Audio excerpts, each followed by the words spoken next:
Just want to spend a minute talking about one of the great broadcasters we lost this week, 97 years old, Art Linkletter. I thought he was always a great personality, one of the best of all time. Always did classy programs, and we lost him this week. I think classy is the exact proper word. Art Linkletter, and he did such wonderful, wonderful things with kids. Not only his books, but the radio shows that he did. Had 2 or 3 different radio shows. Then he had the TV show. He went on what seemed to be forever. And what was he, 97 or 98? Yeah. I can't remember. And the other thing was that I think he was married almost 70 years. Right.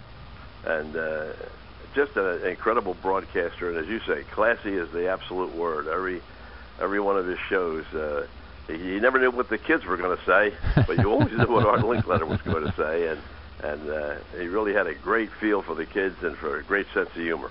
He spent some time down here in recent years. He would speak at different churches, and he was down here in Sarasota last year. So is that right? I did not know that. Yeah, they had one of the churches had a seminar on humor, and he came down and spoke. So I didn't get to see it. I would have liked to, but I would. Yeah, if I'd have known that, I would have definitely gone over and listened, because even very late in life, well, as you say, speaking at churches and so forth.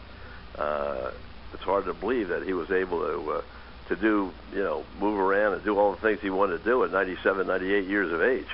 Well, one of the things you mentioned, it was the type of programs he did, ad-lib, improvised, comedy really, but never anything that would make you squirm, which you can't find that much anymore on TV, can you? No, that's another thing. It's a thing of the past, unfortunately. Even the late shows now have really gone to some very questionable, I think, language and so forth. I guess it's just a sign of the times, and you don't want to sound like somebody that disagrees with what people are doing, but I just think there's a line in there somewhere where you don't have to. I mean, the great comics of all time, in my view, the Jack Bennys, the Bob Hopes, the Johnny Carsons, all these people had a way of being very, very funny without offending anybody, except in political commentary, which was just poking fun at everybody. Mm-hmm. But it's a different era, and it's a different world today. And I guess with Richard Pryor and those people sort of turned things around, and it's altogether different now.